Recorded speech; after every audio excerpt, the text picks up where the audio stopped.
നമസ്കാരം, ഞാൻ നജീബ് വടുതല. നമ്മുടെ പുതിയ വീഡിയോയിലേക്ക് എല്ലാവർക്കും സ്വാഗതം. നമ്മളിന്നിവിടെ ചെയ്യാൻ പോകുന്നത് പുളിശ്ശേരിയാണ്. അത് കല്യാണ വീട്ടിലെ സദ്യയിൽ കിട്ടുന്ന പുളിശ്ശേരി. അത് ഏത്തപ്പഴവും പൈനാപ്പിളും കൂടി ആണ് മിക്സ് ചെയ്തിട്ടാണ് നമ്മൾ പുളിശ്ശേരി ഉണ്ടാക്കുന്നത്.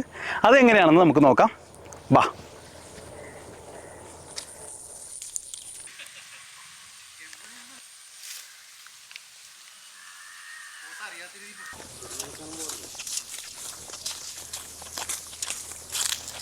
അയ്യോ, നമ്മളെ പേര് ദ്രോഹിക്കരുത്.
നമുക്ക് പൈനാപ്പിളും ഏത്തപ്പഴവും ചെറുതായിട്ട് നമുക്ക് അരിഞ്ഞെടുക്കാം.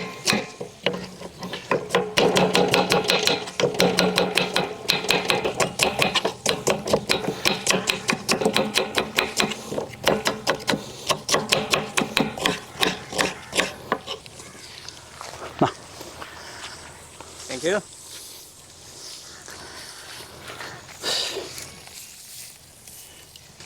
ഇത് ക്യാമറമാനും കഴിക്കും.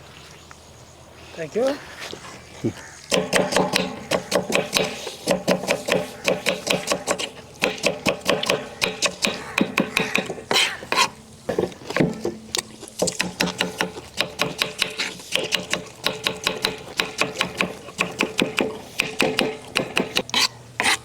കഴുകി വച്ചിരിക്കുന്ന പച്ചമുളക്,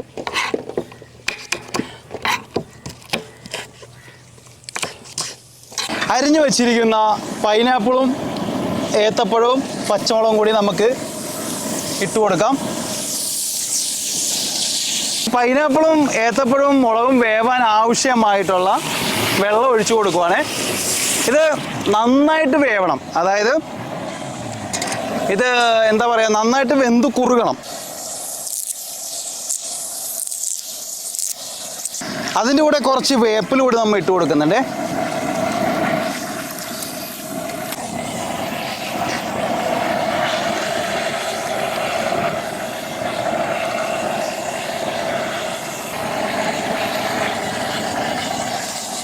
അവിടെ ഇത് നന്നായിട്ട് വേവട്ടെ കേട്ടോ. അപ്പോൾ നമുക്കത് മൂടി വയ്ക്കാവേ. അതെ, ഇത് വളരെ എളുപ്പത്തിൽ ചെയ്യാൻ പറ്റിയ ഒരു ഐറ്റമാണിത്. ഇത് എളുപ്പത്തിൽ ചെയ്യുകയും ചെയ്യാം, ഒരാഴ്ചത്തോളം ഇതിരിക്കുകയും ചെയ്യും കേടുകൂടാതെ. നല്ല ടേസ്റ്റും ആയിരിക്കും. ഈ ഒരു കറി ഉണ്ടെങ്കിൽ ഒരു പ്ലേറ്റ് ചോറ് തിന്നുന്ന ആൾ 2 പ്ലേറ്റ് ചോറ് തിന്നും. എനിക്ക് ഭയങ്കര ഇഷ്ടമാട്ടാ, ഉള്ള കാര്യം പറയാമല്ലോ. പിന്നെയാണല്ലോ, ഞാൻ ഇത് മിക്ക ആൾക്കാർക്ക് അറിയാവുന്നൊരു കാര്യമാണ്, പക്ഷെ ഞാനത് ഇവിടെ ചെയ്യണം എന്താണെന്നറിയാമോ? ഇത് ഞങ്ങളുടെ ഏരിയയിൽ ഉള്ള ആ ഒരു മെത്തേഡാണ് ഞാനിവിടെ കാണിക്കുന്നത്. പല ഏരിയയിലും പല രീതിയിലാണ് ചെയ്യുന്നത്. ഞങ്ങളുടെ ഏരിയയിലുള്ള ആ ഒരു രീതിയാണ് നമ്മളിവിടെ ഈ പുളിശ്ശേരി ഉണ്ടാക്കുന്നത് കേട്ടോ.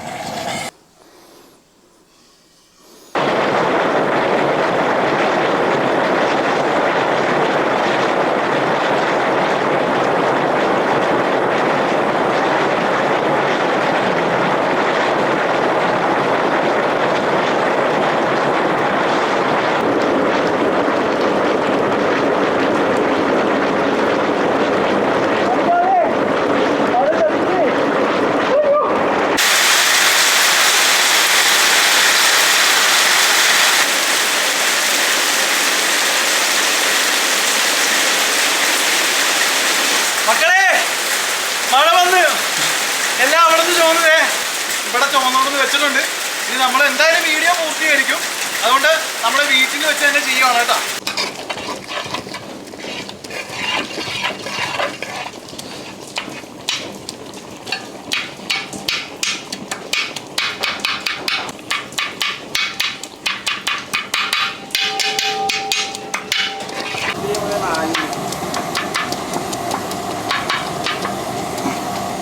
അങ്ങനെ നമ്മുടെ കഷ്ണങ്ങൾ നന്നായിട്ട് വെന്തിട്ടുണ്ട്. ഈ വെന്ത് കഴിയുമ്പോൾ ഇതിങ്ങനെ കയ്യിൽ നിന്ന് ഇങ്ങനെ ഉടച്ചു കൊടുക്കണം. എന്നിട്ട് അതിൻ്റെ കൂടെ നമുക്ക് 2 ടീസ്പൂൺ മഞ്ഞൾപ്പൊടി ചേർക്കാം, 1 ടീസ്പൂൺ മുളക് പൊടി ചേർക്കാം,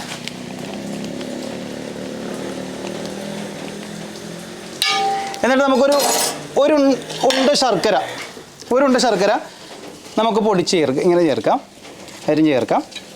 നമ്മൾ മുളക് പൊടി കുറവ് ചേർത്തേക്കണത്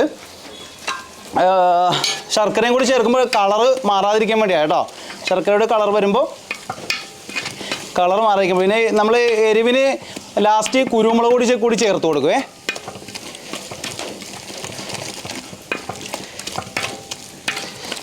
ഒരു ലേശം വെള്ളം ഒഴിച്ച് കൊടുക്കാവേ.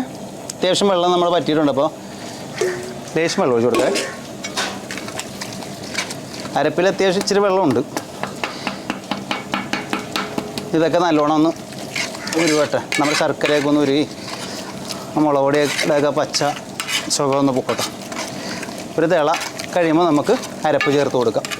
ഇനി നമ്മൾ തേങ്ങയുടെ അരപ്പ് ചേർക്കുവാണ്. നന്നായിട്ട് അരച്ചു വെച്ചിരിക്കുന്ന തേങ്ങയാണ്. അതിനകത്ത് ലേശം നല്ല ജീരകം കൂടി നമ്മൾ ചേർത്തിട്ടുണ്ട്. നന്നായിട്ട് അരക്കണം കേട്ടോ. ഈ മുമ്പ് പറയില്ലേ വെണ്ണ പോലെ അരയണമെന്നുള്ളത്, ആ രീതിയിൽ അരയണം. എന്നാലും അതിൻ്റെ ഒരു ടേസ്റ്റ് ഉണ്ടാവുള്ളേ.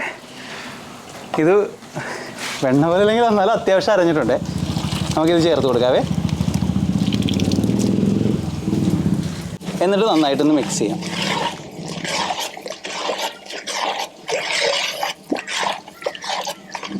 ഇനി നമ്മുടെ അരപ്പ് നന്നായിട്ടൊന്ന് വേവട്ടെ കേട്ടോ. നന്നായിട്ട് തിളച്ച് വേവട്ടെ.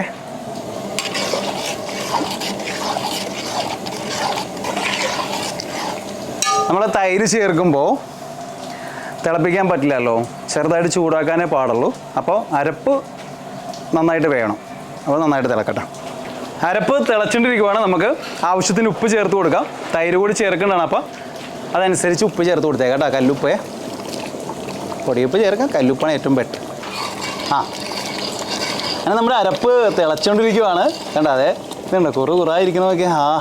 നല്ല അലിഞ്ഞ് മറ്റ് നമ്മൾ കഷ്ണങ്ങളൊക്കെ അലിഞ്ഞ് നല്ല സെറ്റായിട്ടിരിക്കുകയാണ് കേട്ടോ. കേട്ടാ, ഇനി നമുക്ക് തൈര് ചേർക്കാം. തീ കുറക്കാം കേട്ടോ. ആദ്യം ഗ്യാസിൻ്റെ തീ കുറയ്ക്കണേ.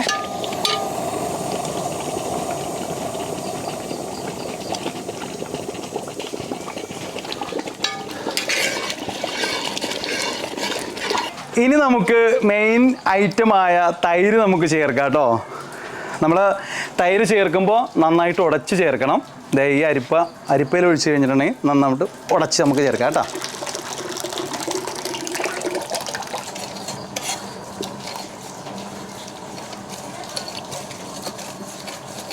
ഇനി തിളപ്പിക്കരുത് കേട്ടോ. തൈര് ചേർത്ത് കഴിഞ്ഞാൽ തിളപ്പിക്കരുത്, അത് പിരിഞ്ഞു പോവേ. ചൂട് മാത്രം. നമ്മൾ തൈര് എടുക്കുമ്പോൾ നമ്മളെ അത്യാവശ്യം നല്ല പുളിയുള്ള തൈര് എടുക്കണം കേട്ടോ പുളിശ്ശേരിക്ക്. അതിൻ്റെ കൂടെ 1 ടീസ്പൂൺ ഉലുവാപ്പൊടി,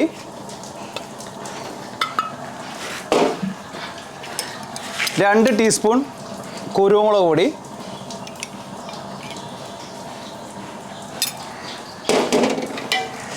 ഇത് നമുക്ക് മിക്സ് ചെയ്യണം.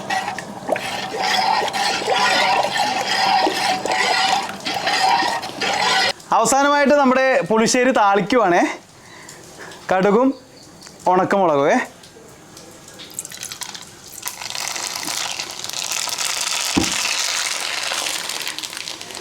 ഉണക്കമുളക് കീറൊന്നും വേണ്ട കേട്ടോ. ഉണക്കമുളക് ഇതേപോലെ അതേടെ കിടക്കുന്നത് കാണാനൊരു രസം കേട്ടോ.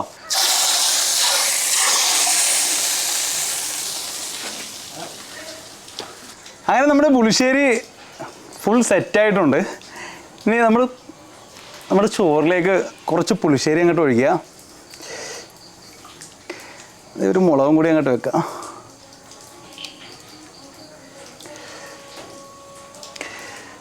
നമ്മുടെ പുളിശ്ശേരിയുടെ ആ പുളിയും മധുരവും എല്ലാം കൂടി വന്ന് വരുമ്പം പൊളപ്പം സാധനം കേട്ടോ.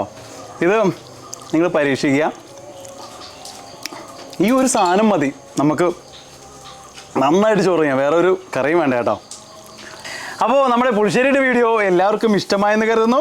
മറ്റൊരു വീഡിയോ ആയിട്ട് ഉടനെ നിങ്ങളുടെ മുന്നിലേക്ക് ഞാൻ വരുന്നതായിരിക്കും. നന്ദി, നമസ്കാരം.